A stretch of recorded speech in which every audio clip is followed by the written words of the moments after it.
Hello, everyone, and welcome to another great Optimize event put on by Visible Thread. Really appreciate your time and your attention today. I'm hoping you're taking advantage of our full suite of content. Even if you can't attend every session live, as a registrant, you will receive recordings of those events. So do take advantage of that. But specifically for the next hour, we'll be talking about how to gather competitive intelligence like an intelligence professional.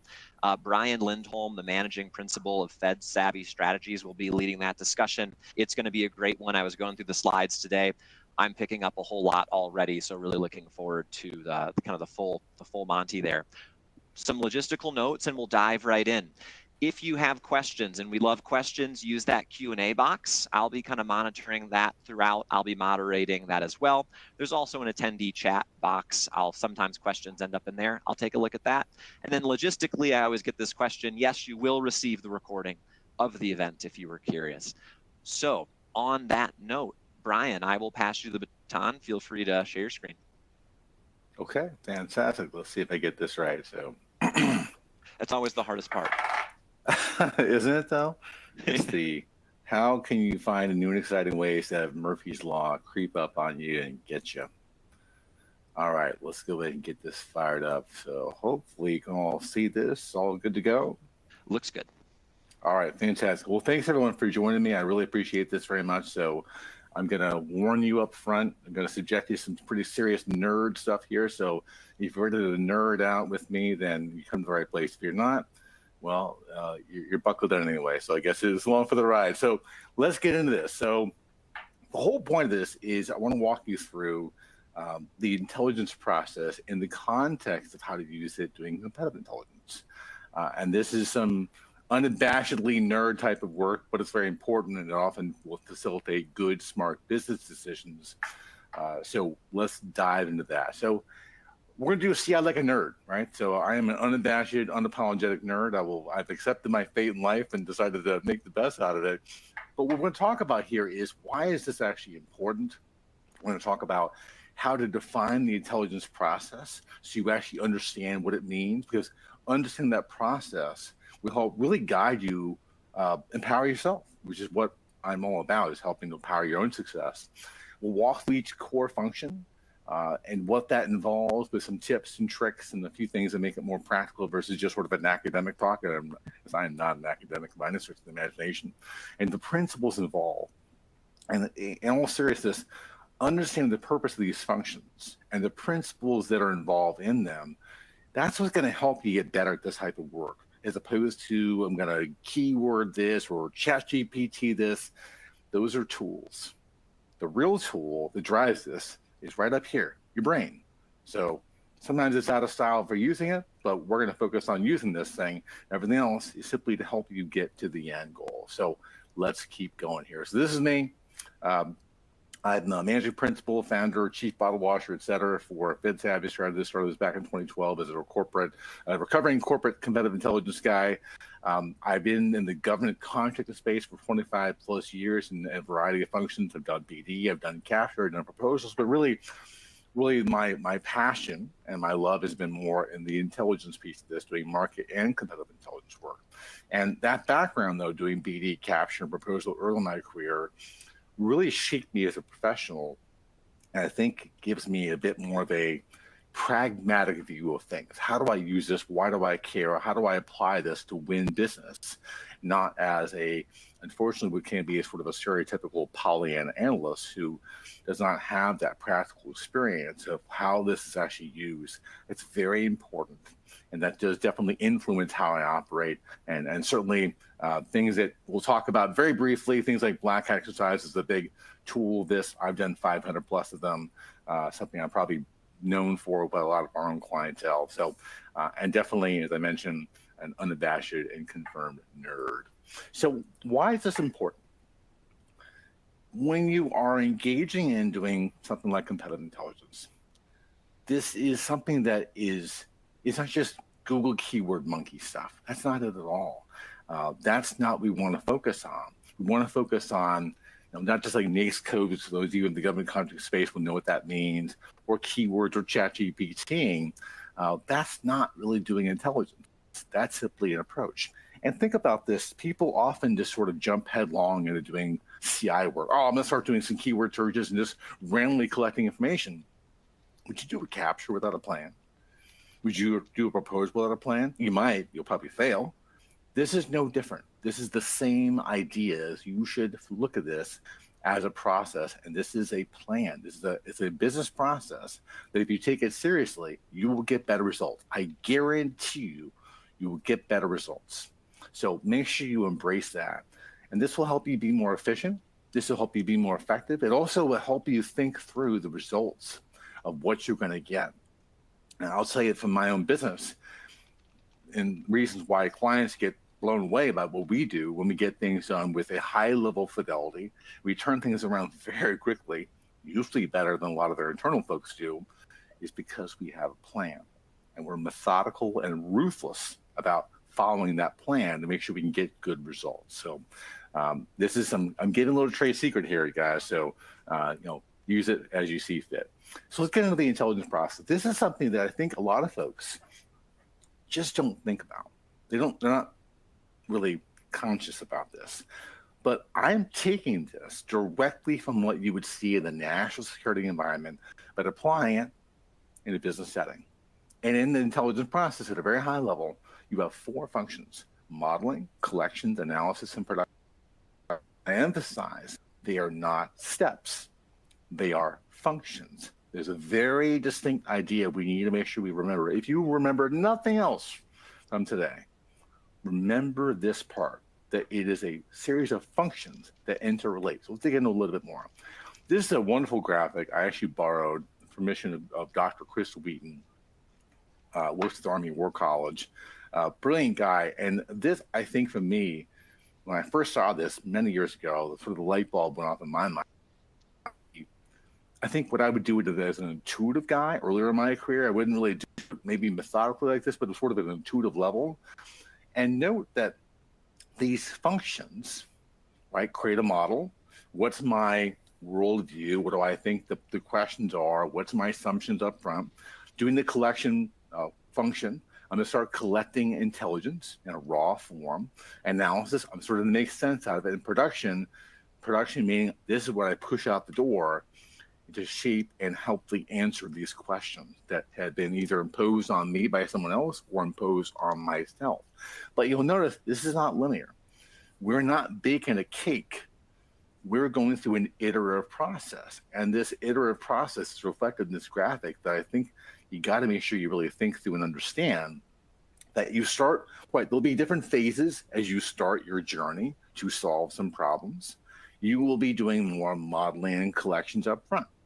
As you go through that, and you do collection and then you do some analysis of what your early results are, you will find, I'll be the first to admit it, oh, wow, my model, what the problem was, or what the competitor was doing, or what the situation was in fact wrong. Or I had some flaws in it, maybe some minor flaws, maybe some gigantic flaws. But that iterative nature helps you go through this and make sense out of it and not be a rigid linear thinker. I codified some core values for Fed savvy strategies, and the first one I codified was Semper Gumby, always flexible. And you got to remember Semper Gumby when you do this thing. You have to accept you will be wrong. You will be wrong a lot, and that's okay because it's part of learning and doing intelligence work. Is you form an idea, a model, you do collection to try to test it. You might find, yeah, I was actually on the money on this one pretty good, or oof, I missed it all pretty badly. You go through and eventually get down to production, but this is iterative. And I think another part about here is the feedback loop. You're constantly creating feedback for yourself and your team. Now, whether you do it as an individual or as a team, you're sharing what you learned so far, and you realize you have to iterate and get this thing done. But just please don't think like you're baking a cake because you're not. This is iterative, and that's a beautiful thing. There's actually, for those of you like myself who have a science background, I got my bachelor's degree in psychology. This mirrors the scientific process and scientific method very closely. It's not accidental, it works. So just bear this in mind. Let's get into each function. Where I'm going to do a quick journey as fast as I can through each function so you get a feel for what it involves, what you're doing. So let's talk about modeling first. Now, This is not modeling, just so we're clear. You can look fierce and do some cool things and maybe look really good, but that's not what a model is about. What a model really is you're trying to take a concept, you're trying to unpack it and make it less complex, to break it down into discrete pieces to help our reptilian brains understand it. We may think we're brilliant and we know all these good things. We're not that smart. We need to break concepts down into more discrete chunks so we can begin to understand it at a deeper level. But also, it helps to shape how we can go about doing the collection function. Remember, this is iterative, and this helps set the foundation. If you blow past this and don't do this right, or don't even bother to do it at all, the rest of your efforts will be a dumpster fire, and you will waste time. Don't do that. So this is what we're doing in modeling. So let's make the complexity of the question less complex. Let's go ahead and structure our approach as we set the foundation here to get going. So let's get into defining the question. So, and there may be many questions. This is sort of the fundamentals of almost journalism here. A lot of parallels, again, to just critical thinking. Why are we doing this? What's the point? What am I trying to learn? Which may seem like kind of a stupid thing to ponder, but if you don't stop to ponder why am I doing this, then you're kind of missing the point. You're just doing keyword searches to shotgun blast against the wall. What is, and let's say looking at an opportunity, what's the scope of it? Those elements of what is in that scope of work is actually kind of important. Who are competitors I might look at? Who are customers perhaps? Who are the players that I would expect to be involved that I know or maybe I suspect? When is this needed? Do I have a day? Do I have a week? Do I have a month? Not really, never have that. But what's the time frame? Because that is also going to affect how you operate. If you know you've got an hour, well, you're not going to come up with much, but at least you are going to be realistic in how you approach it. Then how will this be delivered?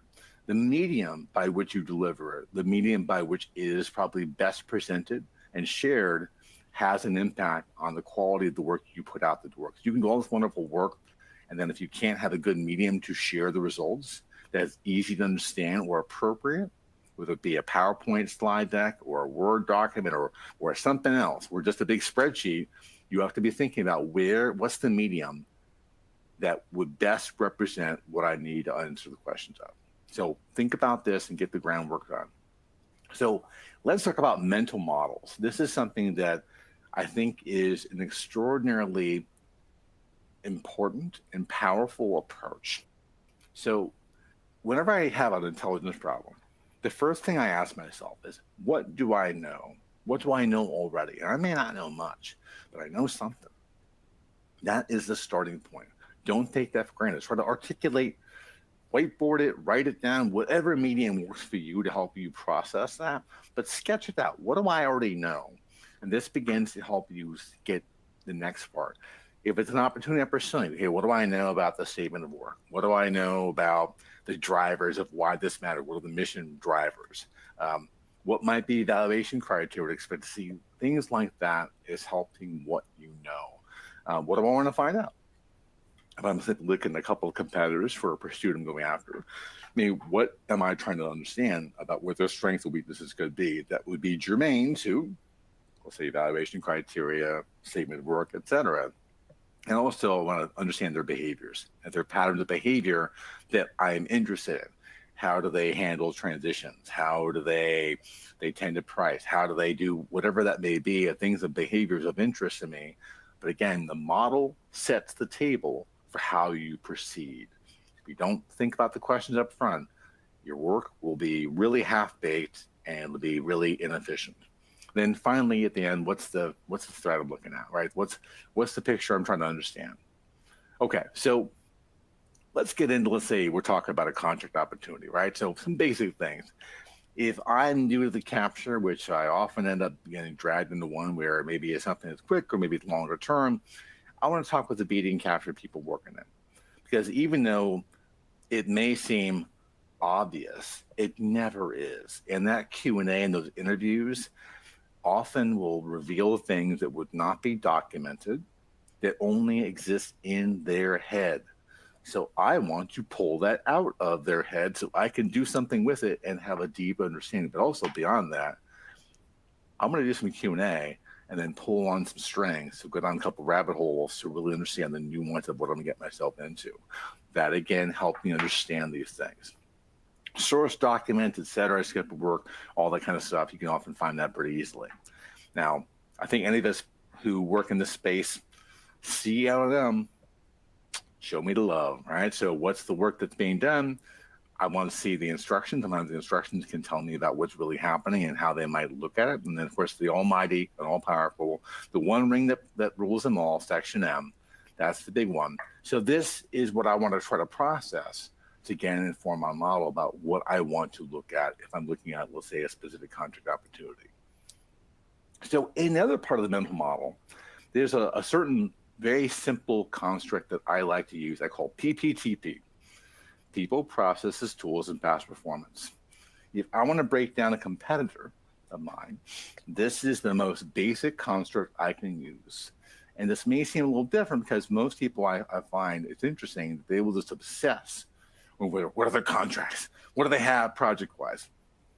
That's just one part of the equation, guys. That's just one piece of it. That doesn't tell me everything I need to know about the business. Who's on their payroll? Who are their BD folks? Who are their capture folks? Who are the proposal folks? Who are their solution architects? Who is the P&L lead of interest to me who's running the show on this if, God forbid, they win it or they already have it?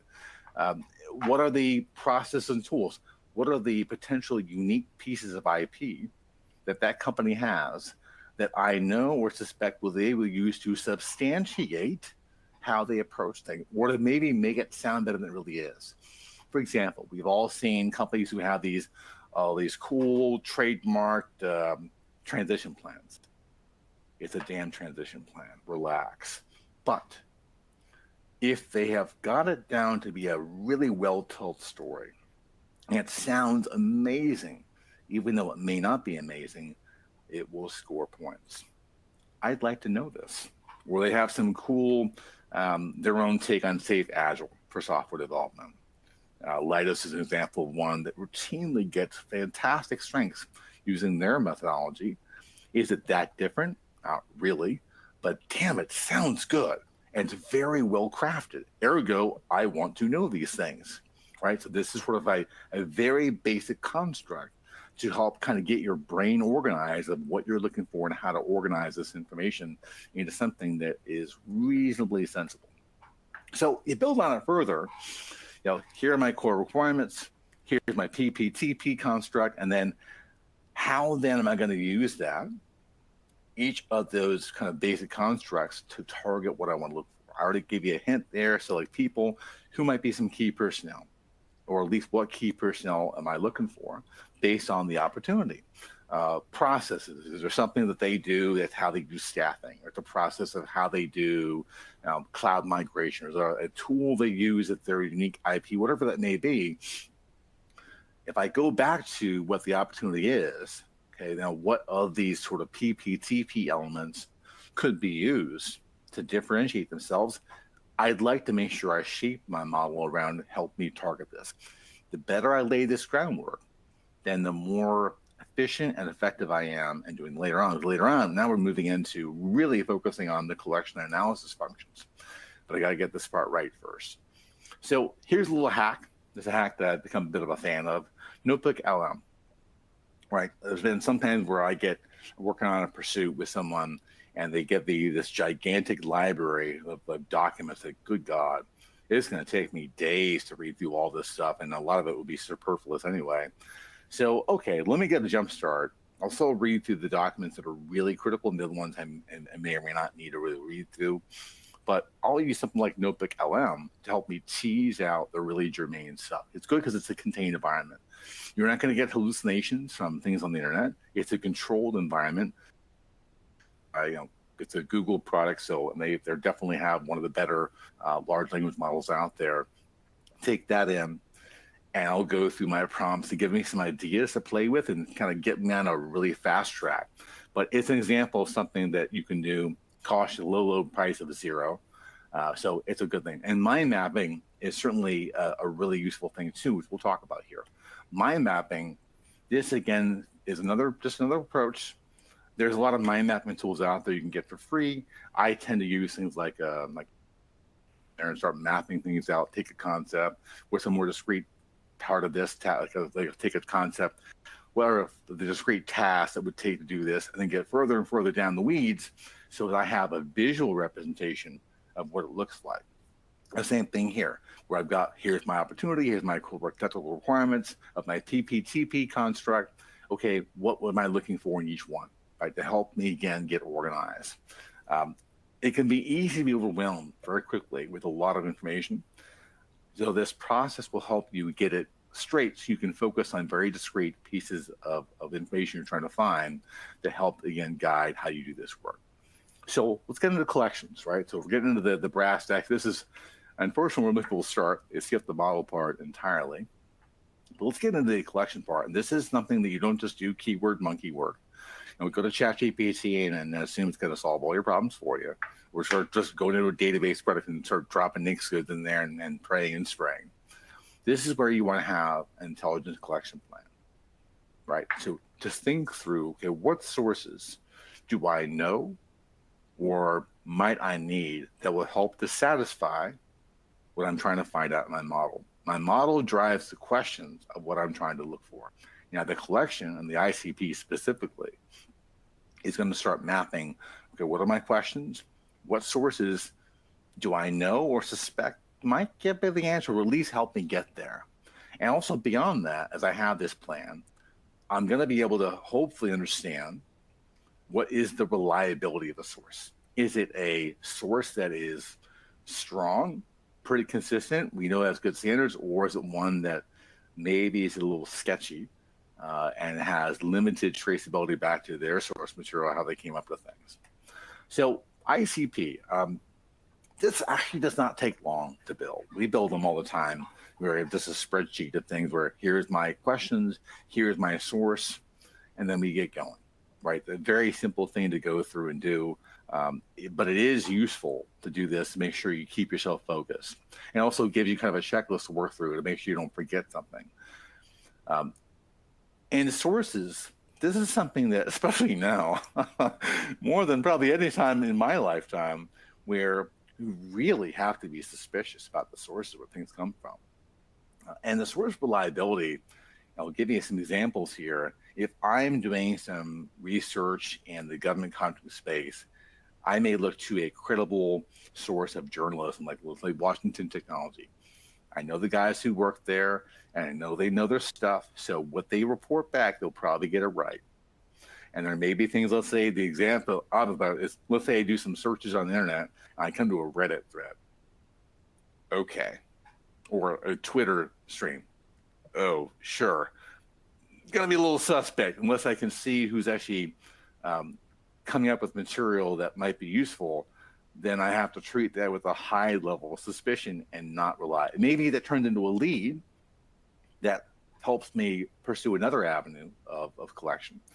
Or perhaps it's something not. And that's the big difference between a lead and a source. A source is something that's concrete, that got substance to it, that answers questions, as opposed to a lead, like I heard a guy who said a guy or heard this.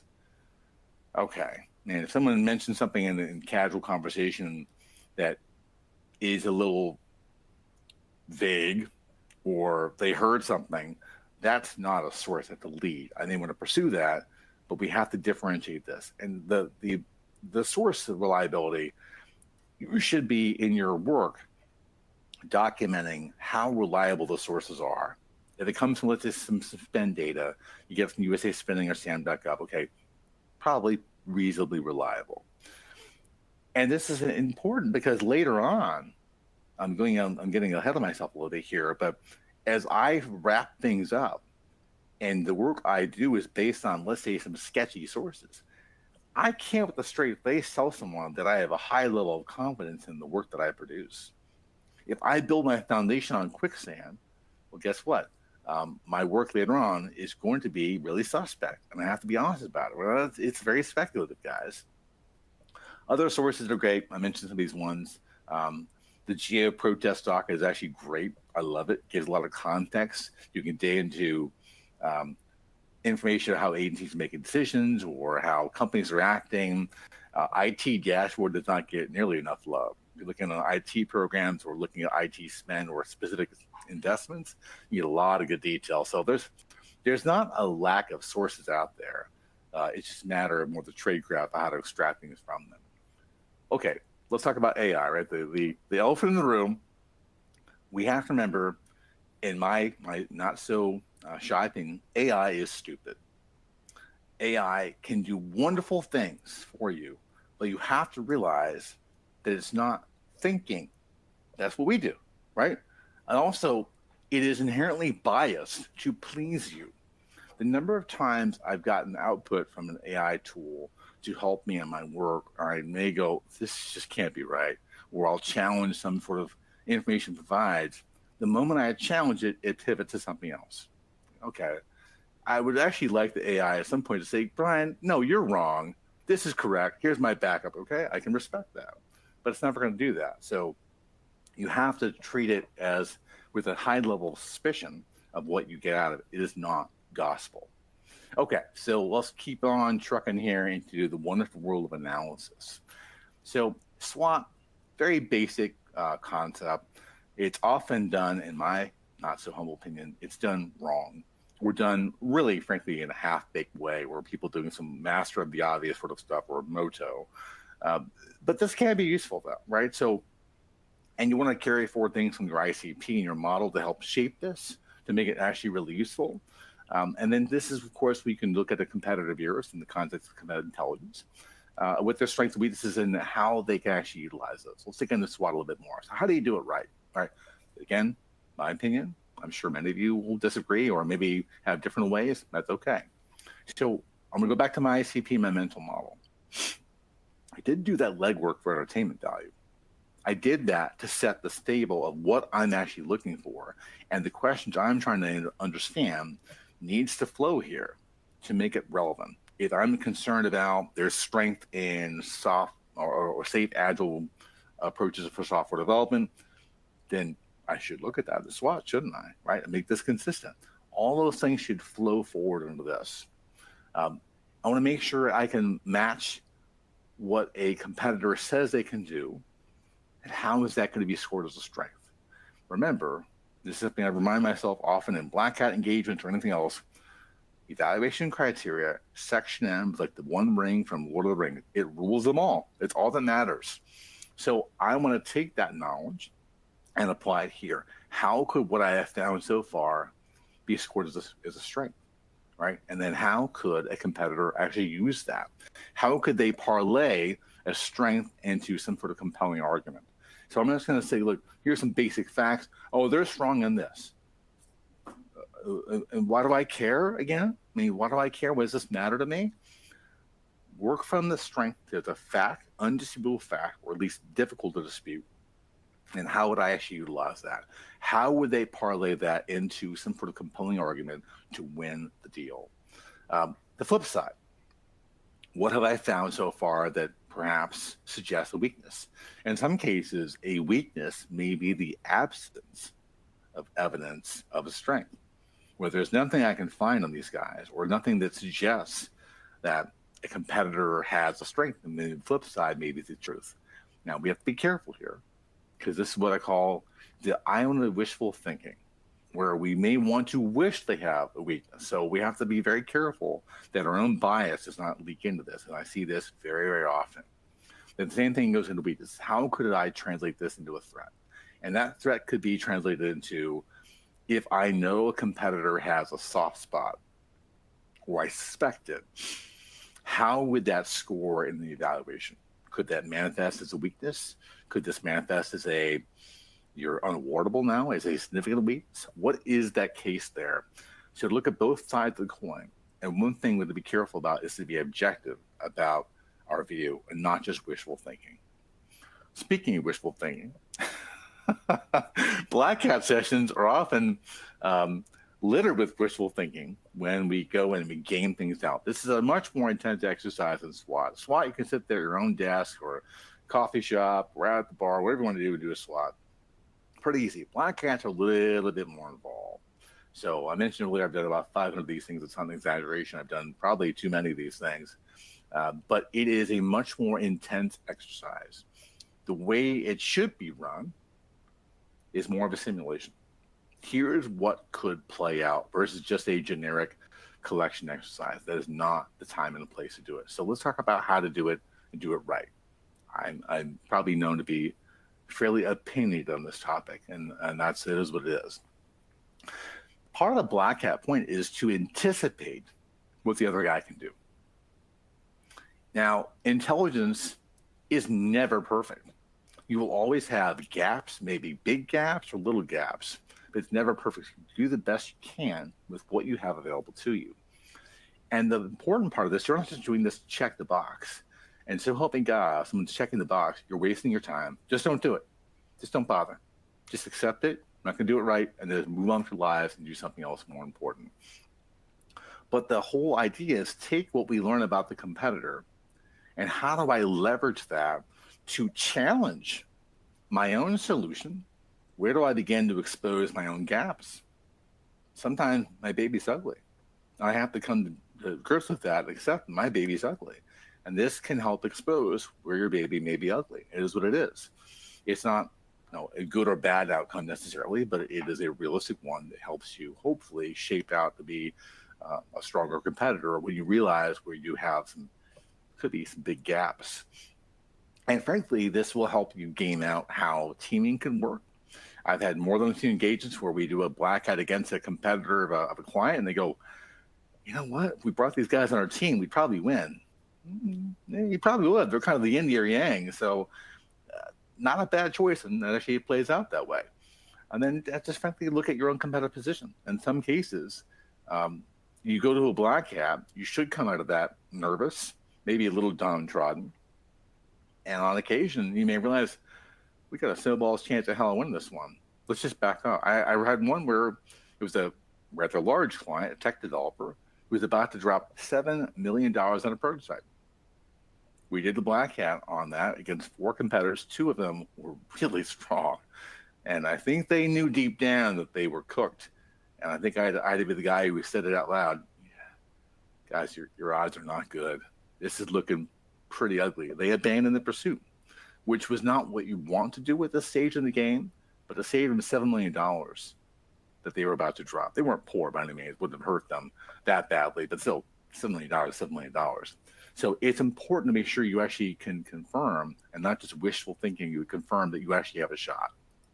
Okay, so how do we do it the right way, right? Select your team. This is critical. If you do this in a half-baked way, you're going to have people that are there who, maybe with all the best of intentions, just aren't useful. I'm going to say it out loud. They're just not useful. Doesn't mean they're not good people. Doesn't mean they have the skills. But the concepts that we're trying to do, they're just not useful. They may not have knowledge of the competitor. They may not know the environment very well. This process, this part is the foundation. Remember, we talked about modeling being the foundation of this.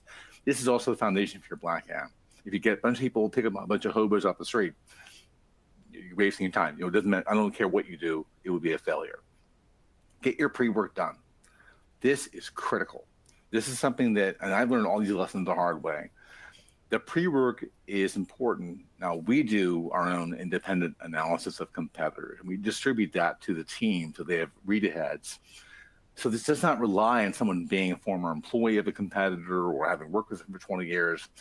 I'm going to try to shore up the gaps in their knowledge. They will all have gaps in their knowledge. To do the pre-work, to really make sure people do their homework, they read about the opportunity, they study the materials given to them, because if they think they're going to walk into a black hat and sprinkle fairy dust everywhere, because the magic of their own personality and their brilliance, it will be an utter dumpster fire. It will be a complete total waste of time. I very rarely see someone walk in cold and they're really, truly effective, usually only halfway effective at best. So the pre-work part is critical. Design the activities.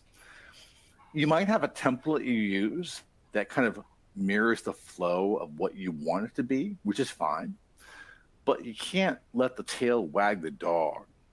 You've got to be mindful about what your opportunity is. Hint, hint, go back to the model. draw from that and carry this forward about what are the questions I'm trying to answer, and have that flow into the black hat itself. Make sure the black hat is structured to address those questions. If you're not, you are wasting your time, and you're not going to then get a good outcome. Run the breakouts. This is not just someone who gets voluntold, hey, congratulations, you're today's note taker. If you have someone who's a glorified note taker in the black hat, they're not running it. They won't even know what they're doing. Not because they're not good people. They just won't have a clue. This is a skill, right? This may be self-serving. I admit that. But I tell you what, I've been in good ones, I've been in bad ones, I've been in really ugly ones.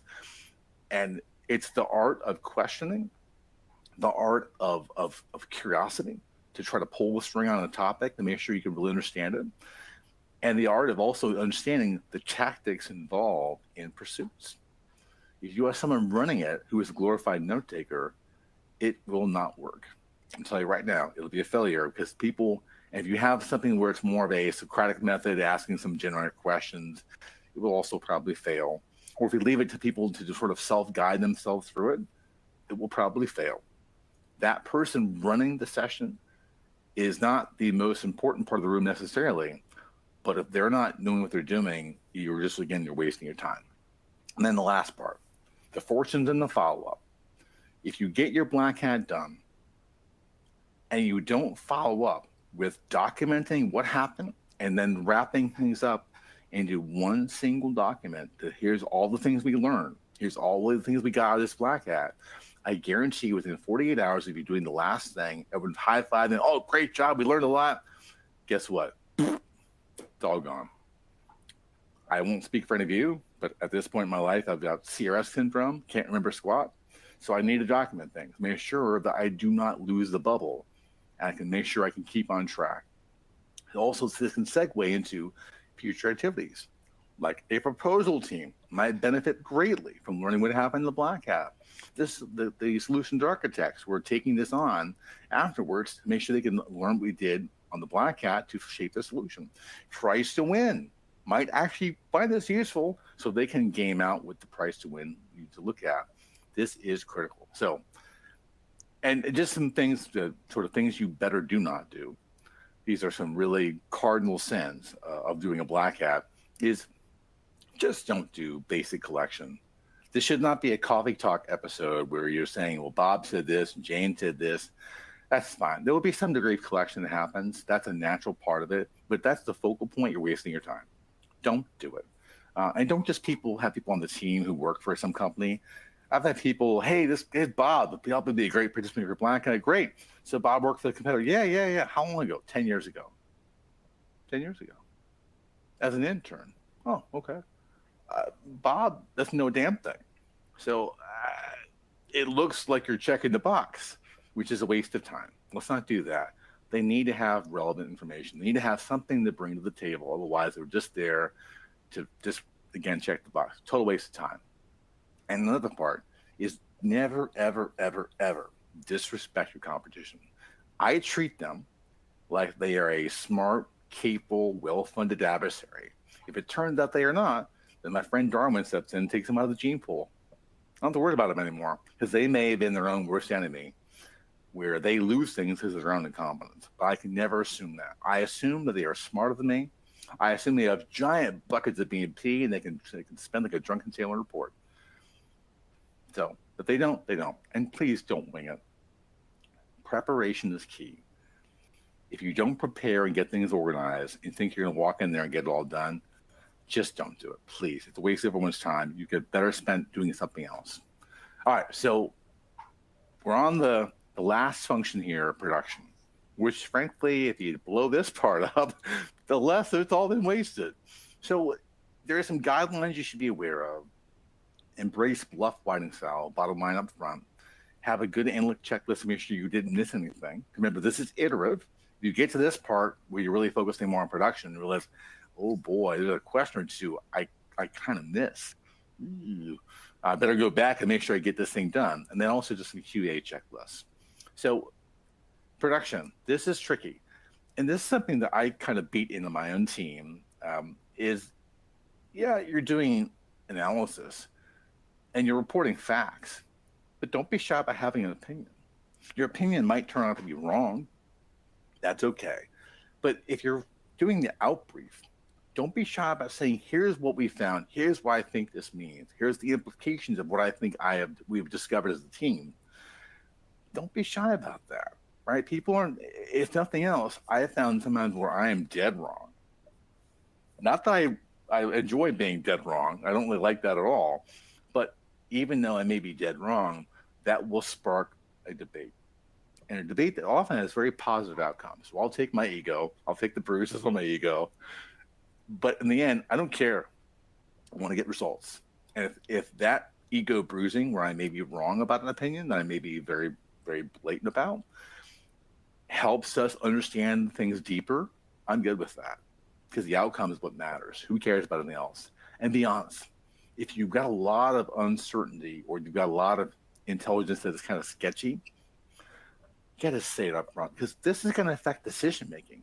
If you lead someone to believe that what you're presenting to them is absolutely a slam dunk, and it turns out to be built on a foundation of quicksand, you're not helping anybody else. For one, you're covering it up. That's actually unethical, in my opinion. And then two, they're going to make decisions that could be really flawed. And you end up spending a lot of money on being paid you could have just been more honest with yourselves. Keep things short to the point with slides as much as you can. If you've got more of a narrative, that's more of a word thing. People will have a real obsession with PowerPoint for some reason. It's the end-all be-all medium. Please, God, don't do that. If it's more of a narrative that really requires that flowing narrative to describe a situation, write it out in a Word document, for goodness sake. Bluff up front. We shaped a lot of our own black hat outputs, for example, where here's what you need to take away. Here's an anchor graphic that describes it. Here's the big takeaways. That's the shot across the bow that's going to map what the journey I'm going to take someone through so they get it. Graphics are wonderful. And certainly, I'll be the first. This is maybe my own crutch. Perhaps I'm projecting here. But I like to make things quantitative. Because we deal with a lot of qualitative information where you look at a competitor or two or three against each other and a big sea of words floating around. What's the difference here? I don't see the difference. I like to try to convert, let's say, something we learned about a competitor into, let's say, a mock scoring of, okay, if this was to play out and I'm the evaluator here, how might I segue that into strengths or scores in the evaluation? And I'm going to share that with you. If nothing else, it begins to show the daylight between competitors. It's easier to understand. And then last but not least, guess be truth. You may see things that are really, really unpopular. And that's an occupational hazard, unfortunately. I've been in this situation before where I've had to say, guys, your prospects are not looking good. These guys, they're gonna beat you. They're gonna beat you bad. There's not a lot of good outcomes here. I'd rather do that than lead someone down a path to make them believe they're going to be a champion, only to be the equivalent of the Australian breakdancer at the Olympics. Don't want to go there. If you're honest about it, but also at least the honesty can help the team shape what they need to do next. There may be a big to-do list after one of these types of engagements, whatever the analysis is that you're providing to someone, that helps them get better. The end goal is to win. And if you're not being honest about it, I guarantee you're not going to win on hope. So I talked about this a bit. Be bold. I will not be shy about being bold. I'm not trying to then just pump up my own ego. It's a matter of being very direct with people in terms of what we come up with to help foster that debate.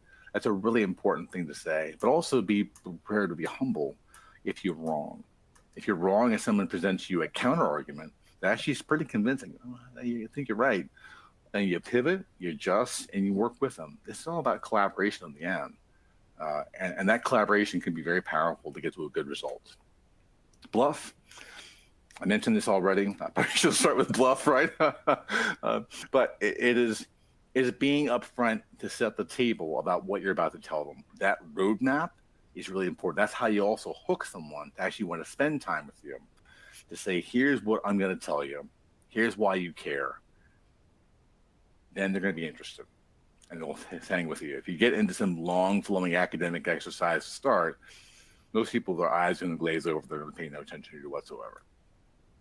Some graphics, this does not have to be some sort of big artwork. I am not an artist on any level. My artistic talent is that of a stick figure writer. Even then, I'm not good at it. But graphics, whether it be a table to crosswalk an idea to make it easy to process, or like one of the graphics have got, or one of our favorite ones, are a spider chart. We take kind of, these are key attributes that are relevant to an opportunity, and then translate what we evaluate and measure into a score to show visually, here's where these guys are actually having a separation. Here's where they're, it's a push at the blackjack table. They're all the same. No one's really winning. No one has an advantage. They're tied. This helps to really make sure points get through. Of all these elements in this mock evaluation, there's only really a couple with just really these big gaps. Like the modernization for cloud, you can see of the three competitors here, pretty big range.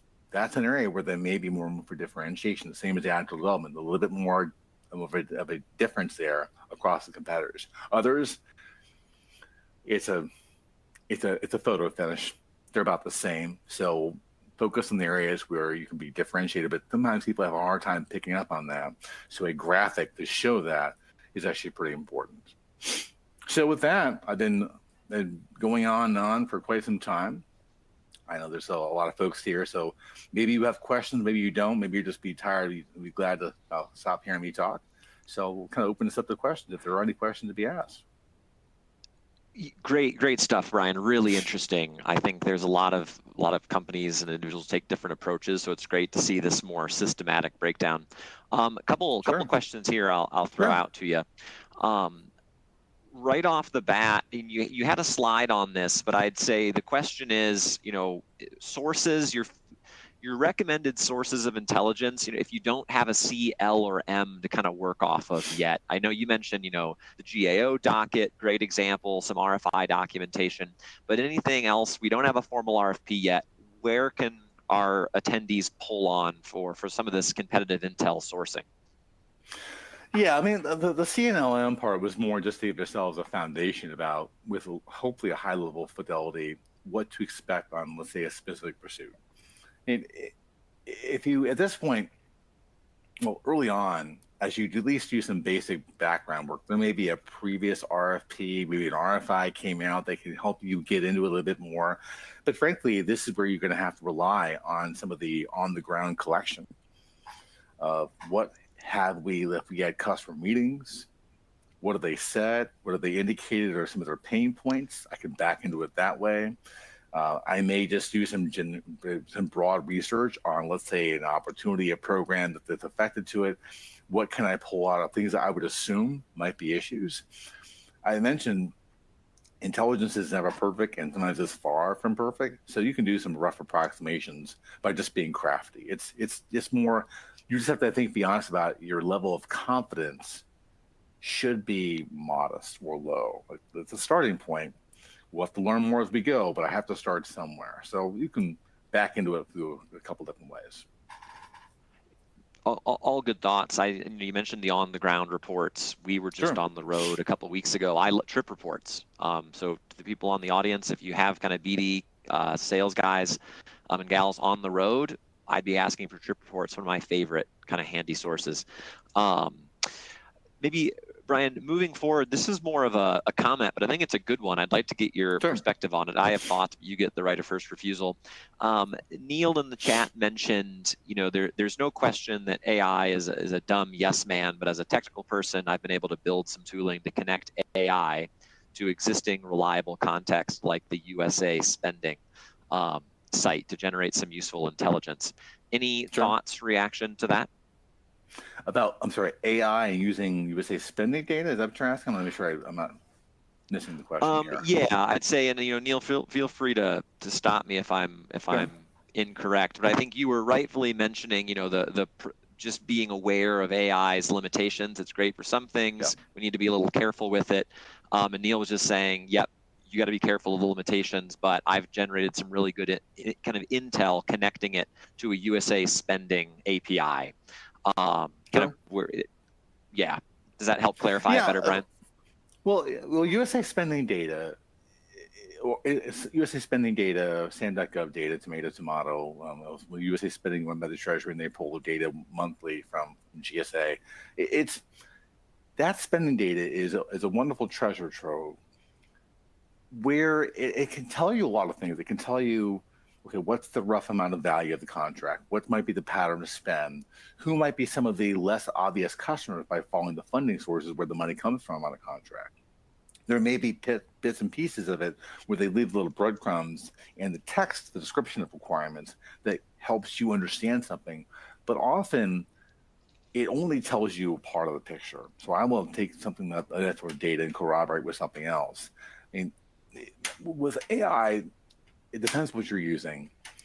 If you use an artificial intelligence tool, let's say you upload some spending data from USA Spending, or it does a general internet search and comes from one of those sources, it's fine to do that.